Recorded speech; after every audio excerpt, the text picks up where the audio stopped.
18वां अध्याय, पहली आयत। इसके बाद पौलुस एथेंस को छोड़कर कुरिन्थुस में आया।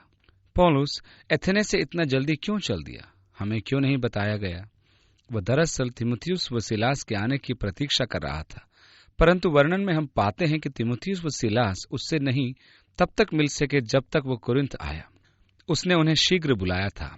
लगता है पौलुस को एथेंस की इतनी चिंता नहीं थी और वो कुरिन्थुस को चला आया, जो कि प्राचीन जगत की बुराइयों की राजधानी थी। जब कभी यूनानी नाटकों में वे किसी कुरिन्थुस वासी को दिखाते थे तो वे सामान्यतः वह शराब के नशे में होता था, और यह कहावत सी बन गई थी, वो कुरिन्थियों के समान है, जिसका अर्थ था कि व्यक्ति अनैतिक जीवन जीता है। कुरिन्थुस एक रोमी नगर था। यद्यपि वह यूनान में एक प्रकार का व्यापार का केंद्र था, वह सीधे रोमी प्रशासन के अधीन था। यूनान बहुत छोटा देश है। वो कुरिन्थुस के क्षेत्र में और भी सकरा होल जाता है। लगभग 3 किलोमीटर पूर्व से आने वाले जहाज वहां आकर सामान उतारते थे और फिर स्थल मार्ग से उसको पश्चिमी तट पर ले जाकर जहाज में लाद दिए जाते थे कि रोम के लिए रवाना हो। इस प्रकार यूनान के निचले हिस्से से जाने का बड़ा चक्कर बच जाता था, जहां जहाज चलाना भी संकट का काम था। दरअसल एक कहावत बन गई थी कि यदि आप चक्कर लगाकर जाना चाहते हैं तो पहले अपनी वसीयत लिख दें। नीरो ने इस सकरे स्थान पर एक नहर बनाने का प्रयास किया, परंतु सफल नहीं हुआ। बाद में वह नहर बनी और आज भी वह नहर है जो कुरिन्थ की नहर कहलाती है। वहां से निकलकर जहाज समय बचा लेते हैं। वो पनामा नहर के समान है, जो उस बड़ी दूरी को जो केप ऑफ गुड होप का चक्कर लगाने में तय करनी पड़ती है बचा लेती है। वैसे तो यूनान का चक्कर लगाना पड़ता था, परंतु इतना दूर नहीं। कुरिन्थ के नहर से होकर आने में जलमार्ग की सैकड़ों मील की दूरी बच जाती है। ये बड़ा दुष्ट नगर था। कुरिन्थुस के शिखर पर एक्रोपोलिस में एफ्रोडाइट का एक मंदिर था, जिसका खंडर आज भी दिखता है। एफ्रोडाइट के मंदिर में 1000 पुरोहितनें थीं जो वैश्याएं थीं। संध्या समय वे कुरिन्थुस में आ जाती थीं। उनके द्वारा कमाए गए पैसे से पहाड़ी के शिखर पर बने उस मंदिर का खर्चा चलता था। पौलुस इस नगर में आया तो अनैतिकता और लालसा के जीवन के लिए बदनाम नगर था। दूसरी आयत में लिखा है, और वहां अक्विला नाम एक यहूदी मिला, जिसका जन्म पुंतुस का था और अपनी पत्नी प्रिस्किल्ला समेत इतालिया से नया आया था, क्योंकि क्लौदियुस ने सब यहूदियों को रोम से निकल जाने की आज्ञा दी थी, सो वह उनके यहाँ गया। क्लौदियुस की आज्ञा सन 49 में निकली थी और वो यहाँ कब आया ज्ञात नहीं है, परंतु वह हाल ही में इटली से आया था, क्योंकि क्लौदियुस ने आज्ञा दी थी कि सब यहूदी रोम को छोड़े। क्योंकि वे तंबू बनाने वाले थे, इसलिए वह उनके साथ रहा। पौलुस एक यहूदी रब्बी था और यहूदियों का सामान्य विचार था कि हर एक का कोई न कोई पेशा होना चाहिए। वे अपने पुत्रों को अपना पेशा सिखाते थे, यदि समय बुरा हो तो वे अपना काम कर सके। पौलुस पेशे से तंबू बनाने वाला था। जहां कहीं पौलुस अधिक देर ठहर जाता था तो तंबू बनाने का ही काम करता था। परमेश्वर की बुलाहट को पूरा करने के लिए वो अपने हाथों से काम करने को तैयार था, ताकि परमेश्वर के वचन को सुना सके। इसमें मुझे कोई बुराई नहीं दिखती।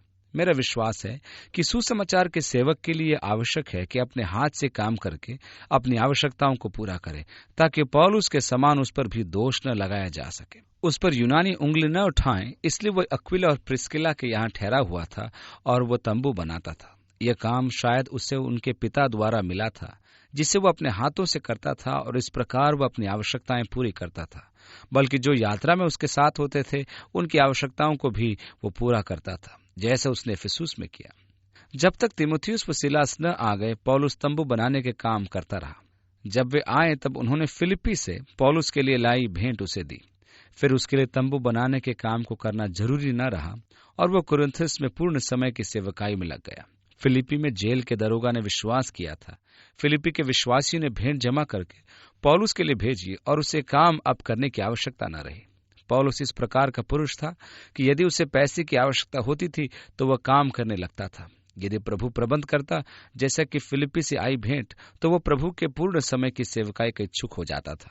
आपको याद होगा कि पौलुस फिलिप्पियों को लिखते समय इस भेंट का जिक्र करते हुए उनका धन्यवाद करता है। उसने कहा, यह नहीं कि मुझे विशेष आवश्यकता थी, बल्कि यह मेरी इच्छा है कि तुम्हारे हिसाब में अधिक फल लिखा जाए। और मैं सोचता हूं कि हमारे सोचने और याद रखने के लिए यह एक महत्वपूर्ण बात है कि जब हम प्रभु के कार्य के लिए देते हैं, तब हमारी सहायता से सेवकाई में जो भी फल मिलता है वह आपके लेखे में जुड़ता है।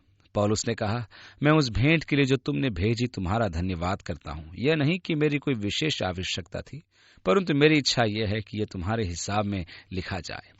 पौलुस ने कुरिन्थियों को लिखकर उन्हें याद दिलाया कि उसने उनके मध्य परिश्रम किया और वह किसी का दोषी नहीं था, और वह हर एक सब्त के दिन आराधनालयों में वाद विवाद करके यहूदियों और यूनानियों को समझाता था। जब सिलास और तीमुथियुस मकिदुनिया से आए तो पौलुस वचन सुनाने के धुन में लगकर यहूदियों को गवाही देता था कि यीशु ही मसीह है। यह रुचिकर है कि पौलुस तीमुथियुस और सिलास के आने तक केवल मसीह के विषय परमेश्वर की प्रतिज्ञाओं की ही शिक्षा देता था, परंतु जब वे विरोध और निंदा करने लगे तो उसने अपने कपड़े झाड़कर उनसे कहा, तुम्हारा लहू तुम्हारी ही गर्दन पर रहे, मैं निर्दोष हूं, अब से मैं अन्य जातियों के पास जाऊंगा।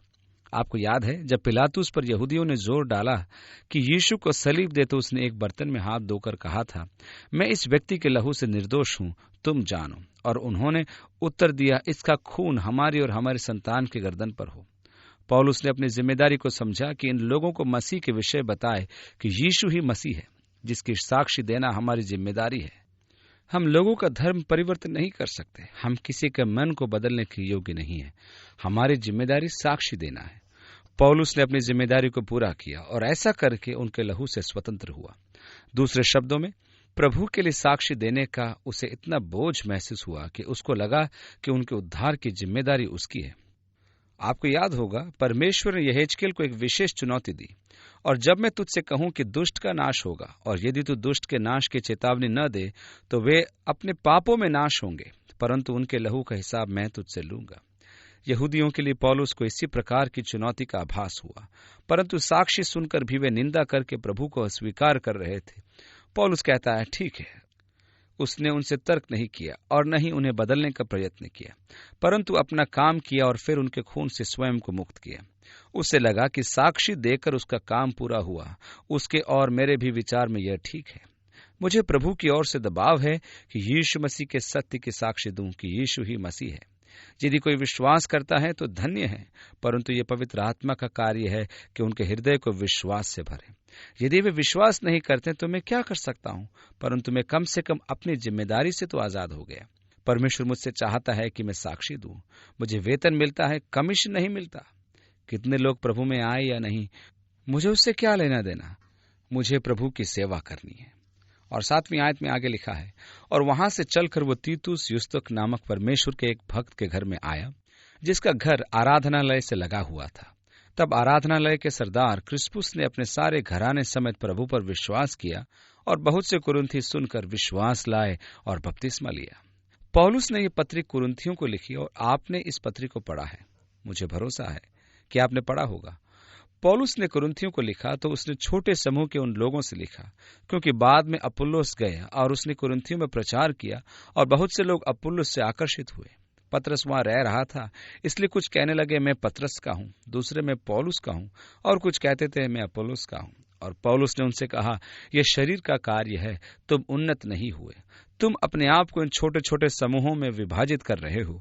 और उसने कहा, मैं परमेश्वर का धन्यवाद करता हूं कि मैंने तुम में से किसी को बपतिस्मा नहीं दिया सिवाय क्रिस्पुस व गयुस के, और यदि कोई और है तो मुझे याद नहीं, क्योंकि परमेश्वर ने मुझे बपतिस्मा देने के लिए नहीं भेजा, परंतु सुसमाचार प्रचार करने के लिए। अब यह क्रिस्पुस आराधनालय का सरदार उनमें से एक था जिसे पौलुस ने बपतिस्मा दिया था। दूसरा गयुस था जहां पौलुस ठहरा था। जैसा पौलुस रोमियो की पत्री लिखते हुए कहता है कि वह गयुस की ओर से, जिसके यहाँ वह ठहरा था, रोम के विश्वासियों का अभिवादन करता है। यह वही नगर था जहां अनैतिक जीवन बहुत प्रचलित था। हम रोमियो के प्रथम अध्याय को याद करते हैं, जबकि पौलुस बिगड़े मन के लोगों का वर्णन करता है जो अपने मन की लालसाओं के अनुसार चलते थे और हर एक प्रकार की दुष्टता करते थे। वह केवल बता रहा था कि कुरिन्थुस में लोग किस प्रकार का जीवन जीते थे। यदि आप कुरिन्थुस की जीवन शैली का दृश्य पाना चाहते हैं तो रोमियो के पत्र के पहले अध्याय के अंतिम भाग को पढ़ें, जहां पौलुस कुरिन्थुस में अपने चारों ओर के लोगों के जीवन का वर्णन करता है, जबकि वह गयुस के घर से वो पत्र लिखता है। 2 व्यक्ति जिनको उसने बपतिस्मा दिया वे क्रिस्पुस व गयुस थे, और दूसरों के बारे में उसको याद न था, क्योंकि उसने कहा, परमेश्वर ने मुझे बपतिस्मा देने के लिए नहीं बल्कि सुसमाचार का प्रचार करने के लिए भेजा है। मसीह की कलीसिया के लोगों के समझने के लिए यह एक कठिन बात है। वे हमारे बारे में सोचते हैं कि हम लोगों को एकदम ले जाकर नदी या टैंक में बपतिस्मा क्यों नहीं देते, जबकि वे नए जीवन में विश्वास करते हैं और मानते हैं कि जब तक कि बपतिस्मा न हो आपका उद्धार नहीं। यदि उनकी शिक्षा ठीक है तो पौलुस इस बात में निंदक सिद्ध होता है, क्योंकि वह कहता है कि वह परमेश्वर का आभारी था कि उसने क्रिस्पुस व गयुस के अतिरिक्त किसी और को बपतिस्मा नहीं दिया, और यदि कोई और भी था तो उसे याद नहीं, क्योंकि परमेश्वर ने मुझे बपतिस्मा देने नहीं भेजा बल्कि सुसमाचार प्रचार के लिए। तो वहां कुरिन्थुस में पौलुस की सेवकाई के दौरान बहुत से लोगों ने विश्वास किया, परंतु पौलुस लोगों को बपतिस्मा देने में अधिक व्यस्त नहीं हुआ। 8वीं आयत में आगे, तब आराधनालय के सरदार क्रिस्पुस ने अपने सारे घराने समेत प्रभु पर विश्वास किया, और बहुत से कुरिन्थी सुनकर विश्वास लाए और बपतिस्मा लिया, परंतु पौलुस द्वारा नहीं। 9वीं आयत में लिखा है, और प्रभु ने एक रात दर्शन के द्वारा पौलुस से कहा, मत डर, वरन कहे जा और चुप मत रह। जब प्रभु कहता है मत डर, तो उसका सामान्य अर्थ होता है तू डर रहा है।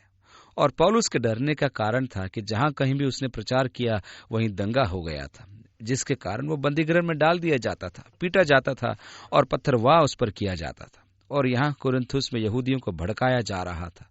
उसने जहां प्रचार किया वहां यहूदियों ने उसके लिए समस्याएं खड़ी की, और यही कारण था कि वह डर रहा था कि आगे क्या होगा। इसलिए यीशु ने उससे कहा, मत डर, कहे जा और चुप मत रह। मत डर, और डर का इलाज क्या है? मैं तेरे साथ हूं। कैसे प्रभु की उपस्थिति का आभास डर को दूर कर सकता है? यदि मैं कभी डरता हूं तो मुझे केवल यही प्रतिज्ञा याद रखनी होती है, प्रभु मेरे साथ है। और सत्य तो यह है कि डर भाग जाता है। डर केवल तब आता है जब प्रभु की उपस्थिति का एहसास समाप्त हो जाता है। प्रभु ने कहा, मत डर, मैं तेरे साथ हूं। मनुष्य तुझ पर प्रबल न होगा, न हानि पहुंचाएगा। पौलुस, मैं तेरी रक्षा करूंगा।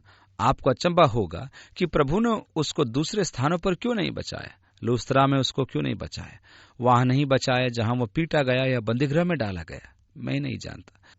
परंतु यहाँ कुरिन्थुस में प्रभु कहता है, अच्छा पौलुस, अब डरने की बात नहीं, मैं तेरे साथ हूं, और कोई तेरे ऊपर हाथ उठाकर हानि नहीं पहुंचा सकता, क्योंकि नगर में मेरे बहुत से लोग हैं। ओह, संसार के सबसे दुष्ट नगर में, और वहां परमेश्वर की एक बड़ी फसल काटी गई। पौलुस रोमियो को कुरिन्थुस से पत्र लिखते हुए कहता है, जहां पाप अधिक होता है, अनुग्रह और अधिक होता है। और वो कहता है कि परमेश्वर का सदा बढ़ता अनुग्रह कुरिन्थुस नगर में था, जैसा प्रभु ने साक्षी दी थी, इस नगर में मेरे बहुत लोग हैं। अब लोगों को उस दृष्टि से देखते हुए जहां वे रहते थे, आप अंदाजा नहीं लगा पाते। तो अभी परमेश्वर अपना कार्य उन लोगों में भी करता है जिनसे हम प्राय निराश हो जाते हैं। परमेश्वर ने बहुत से ऐसे लोगों का उद्धार किया जिनकी आशा मैंने छोड़ दी थी। कितने लोगों के लिए मैंने कहा था इनके उद्धार की कोई आशा नहीं, तो अभी परमेश्वर ने मेरे विचारों के विपरीत उनका उद्धार किया। तो प्रभु ने कहा, बोलते रह, मत डर, इस नगर में मेरे बहुत से लोग हैं, कोई तुझे हानि न पहुंचाएगा। सो वह उनमें परमेश्वर का वचन सिखाते हुए 1.5 वर्ष तक रहा। इस प्रकार उसने लगभग 2 वर्ष का समय कुरिन्थुस में बिताया और परमेश्वर का वचन वहां सिखाया। परमेश्वर का वचन सिखाने के लिए विश्वासियों की एक बड़ी आवश्यकता है। यहाँ ऐसा नहीं लिखा है कि उसने 18 महीने प्रचार किया, परंतु लिखा है सिखाने में उसने समय लगाया। कलीसिया की यह बड़ी आवश्यकता है कि हर समय परमेश्वर का वचन सिखाया जाए। 12वीं आयत, जब गल्लियो अखाया देश का हाकिम था तो यहूदी लोग एका करके पौलुस पर चढ़ आए और उसे न्याय आसन के सामने लाकर कहने लगे। ये न्याय आसन कुरिन्थुस में आज भी है।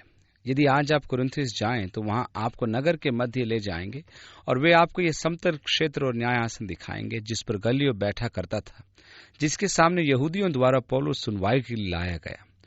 पौलुस के प्रति गल्लियो ने जो प्रतिक्रिया दिखाई थी उसके कारण उसे बहुत बुराई मिली थी, परंतु गल्लियो रोम के प्रसिद्ध सेनेका का भाई था, जिसने अपने भाई के लिए कहा, गल्लियो से अधिक दयालु और प्रेमी व्यक्ति इस संसार में नहीं हुआ। वहां कुरिन्थुस में गल्लियो न्याय सिंहासन पर बैठा है और यहूदी पौलुस को लाए और दोष लगाया कि यह वो व्यक्ति है हमें व्यवस्था के विरुद्ध परमेश्वर की उपासना करने को कहता है। पौलुस की यह शिक्षा यहूदी व्यवस्था के विरुद्ध थी, परंतु मुझे निश्चय है कि पौलुस यदि उत्तर देता तो उनके आरोप का खंडन करता। आगे लिखा है, जब पौलुस बोलने पर ही था तो गल्लियो ने यहूदियों से कहा, हे यहूदियों, यदि ये कुछ अन्याय या दुष्टता की बात होती तो उचित था कि मैं तुम्हारी सुनता, परंतु यह वाद विवाद शब्दों और नामों और तुम्हारे यहाँ की व्यवस्था के विषय में है तो तुम ही जानो, क्योंकि मैं इन बातों का न्यायी बनना नहीं चाहता। और उसने उन्हें न्याय आसन के सामने से निकलवा दिया। तब सब लोगों ने आराधनालय के सरदार सोस्थिनेस को पकड़ के न्यायासन के सामने मारा, परंतु गल्लियो ने इन बातों की कुछ भी चिंता न की। अर्थात उसने सोस्थिनेस की पिटाई को न रुकवाया। और कितने टीकाकार इसलिए गल्लियो के बारे में अच्छे विचार नहीं रखते, परंतु यदि आप धर्मनिरपेक्ष इतिहास को देखें तो पाएंगे कि वह एक न्यायी, ईमानदार व प्रेमी व्यक्ति था। 18वीं आयत में आगे, सो पौलुस बहुत दिन तक वहां रहा, फिर भाइयों से विदा होकर किंक्रिया में इसलिए सिर मुंडाया। उसकी चाहत थी कि सीरिया को लौट जाए। अंताकिया सीरिया में था और वो वापस जहाज से अंताकिया जाना चाहता था, क्योंकि उसने मन्नत मानी थी और जहाज पर सीरिया को चल दिया और उसके साथ प्रिस्किला व अक्विला थे। सिर के बाल मुंडवाना दरअसल नाजीर की मन्नत थी, और नाजीर की मन्नत लोग स्वयं को परमेश्वर के प्रति समर्पण के लिए मानते थे, जो सामान्यतः 30 दिन के लिए होती थी। इस प्रकार नाजीर की मन्नत के आरंभ में व्यक्ति अपना सिर मुंडाता था और फिर 30 दिन तक उस्तरा न लगवाता था और मांस और मदिरा का प्रयोग नहीं करता था। तब 30 दिन के बाद उन्हें फिर से सिर मुंडवाना पड़ता था, जो भी बाल उस समय उगाते थे, और उनको भेंट के रूप में परमेश्वर के सामने जलाते थे। तो पौलुस ने नाजीर की मन्नत मानी और नाजीर की मन्नत आरंभ करने के लिए अपने सिर को मुंडवाया, शायद स्वयं को मंदिर जाने के लिए तैयार करने तथा पर्व पर आराधना करने के लिए, जिसके लिए वो यरूशलेम पहुंचने का जिज्ञासु था, ताकि 3 में से एक पर्व को तो वो मना सके। इस प्रकार जाते हुए वो पहले इफिसुस को आया और अक्विला और प्रिस्किला को छोड़ा, परंतु स्वयं आराधनालय में गया और यहूदियों के साथ तर्क किया। पौलुस स्वयं को रोक नहीं सकता था। 20वीं आयत में, जब उन्होंने उससे विनती की कि हमारे पास कुछ और दिन रहे, तो उसने स्वीकार न किया, परंतु यह कहकर उनसे विदा हुआ कि यदि परमेश्वर चाहे तो मैं तुम्हारे पास फिर आऊंगा। आपको याद होगा याकूब ने कहा, तुम जो ये कहते हो कि यह काम या वह काम कल करेंगे, तुम्हें यह कहना चाहिए, यदि प्रभु चाहे तो यह भी करेंगे और वह भी करेंगे, क्योंकि तुम नहीं जानते कि कल क्या होगा। तो यहाँ पौलुस कहता है, यदि परमेश्वर की इच्छा हुई तो फिर लौटूंगा। मैं नहीं जानता इस समय परमेश्वर की क्या इच्छा है, मैं नहीं जानता कि परमेश्वर के मन में क्या है, परंतु यदि परमेश्वर की इच्छा हुई तो मैं फिर लौटूंगा। परंतु आप उसकी लालसा को देखें, मैं इस पर्व के लिए यरूशलेम जाना चाहता हूँ। 21वीं आयत में, यदि परमेश्वर ने चाहा तो तुम्हारे पास फिर आऊंगा।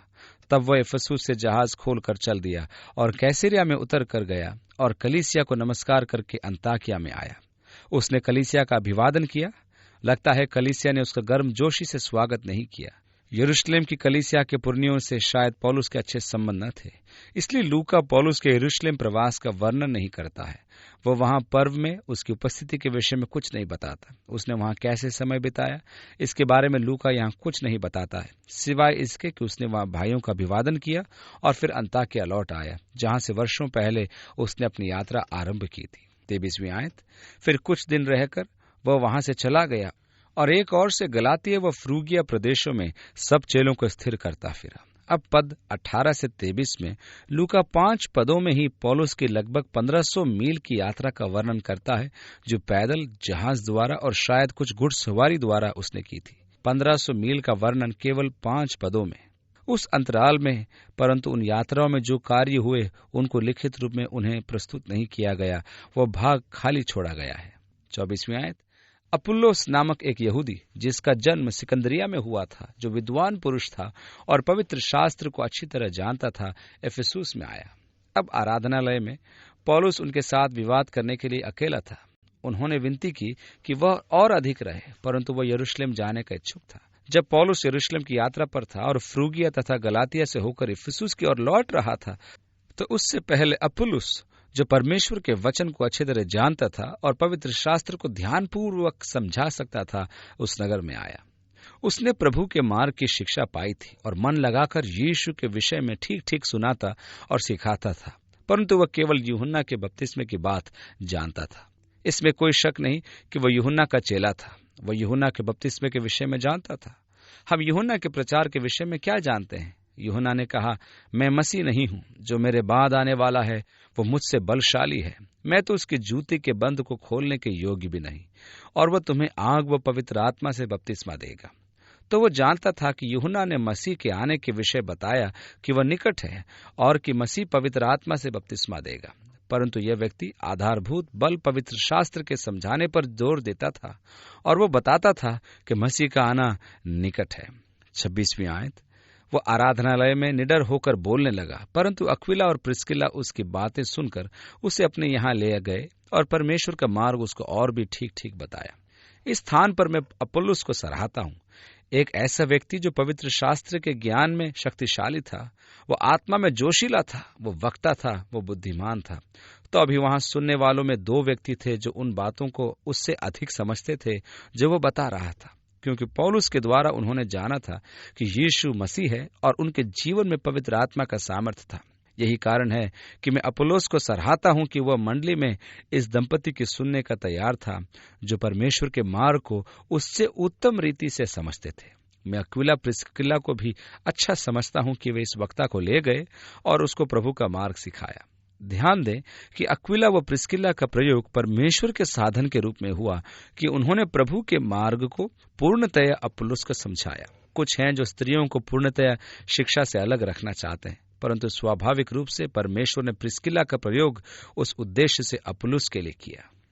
27वीं आयत में भाइयों ने उसे ढाढ़स देकर चेलों को लिखा कि उससे अच्छी तरह मिले। प्रिस्किला व अक्विला कुरिन्थुस से आए थे और अब जब अपुल्लोस कुरिन्थुस जाने को तैयार है तब वो वहां चेलों को पत्र लिखते हैं कि उसका स्वागत करें। 27 और जब उसने निश्चय किया कि पार उतरकर अखाया को जाए और उसने वहां पहुंचकर उन लोगों की बड़ी सहायता की जिन्होंने अनुग्रह के कारण विश्वास किया था। इस प्रकार अपुल्लोस की एक सामर्थी सेवकाई थी। उसे वचन का अच्छा ज्ञान था और उसमें वचन को सिद्ध करने की सामर्थ्य थी कि यीशु ही मसीह है, और उसने यह कार्य सार्वजनिक रूप से तब किया जब वह कुरिन्थुस आया। इसी समय कुरिन्थियों की कलीसिया का विभाजन हुआ था। कुछ ने कहा मैं पौलुस का हूं, दूसरे कहते थे हम अपुल्लोस के हैं। परमेश्वर नहीं चाहता था कि लोग पौलुस या अपुल्लोस का अनुसरण करें, और इसलिए पौलुस ने कहा मैंने रोपा, अपुल्लोस ने सींचा और परमेश्वर ने बढ़ाया। जो रोपता है वो कुछ नहीं, जो सींचता है वह भी कुछ नहीं, सब कुछ परमेश्वर है। दूसरे शब्दों में, अपनी आंखें मेरी ओर मत लगाओ, न तुम अपनी आंखें अपुल्लोस पर लगाओ, अपनी आंखें प्रभु पर लगाओ। वही है जिसने तुम्हारे हृदय में कार्य किया। परंतु लगता है कि मनुष्य मानवीय साधनों को हमेशा देखता है, और इसलिए पौलुस कहता है वह जो रोपता है कुछ नहीं और वह जो सींचता है कुछ नहीं। अपुल्लोस ने सींचा, परंतु दरअसल वो कुछ नहीं, वो प्रभु है जिस पर तुम्हें दृष्टि लगानी है। यहां भी एक रुचिकर बात है। कुरिन्थुस में पौलुस की सेवकाई वचन के रोपने की थी। अपुल्लोस ने आकर उसे सींचा जिसको पौलुस ने रोपा था। अपुल्लोस ने इफिसुस में रोपण कार्य किया था। अब पौलुस अध्याय 19 में इफिसुस में आता है और वो उसको सींचेगा जो अपुल्लोस ने लगाया। परमेश्वर महिमापूर्ण तरीके से सेवकाई में कार्य करवाता है। एक स्थान पर वो आपसे रोपण कार्य करवाता है और दूसरे स्थान पर जहां किसी और ने रोपण किया है आपसे सिंचाई करवाता है। परंतु फिर हमें अपनी दृष्टि प्रभु पर लगानी है, क्योंकि यदि उन्नति होती है तो वो उसका कार्य है। मैं तो बीज बो सकता हूं, मैं बीज की सिंचाई कर सकता हूं, परंतु बढ़ाना प्रभु का काम है और वो अपनी महिमा के लिए करता है।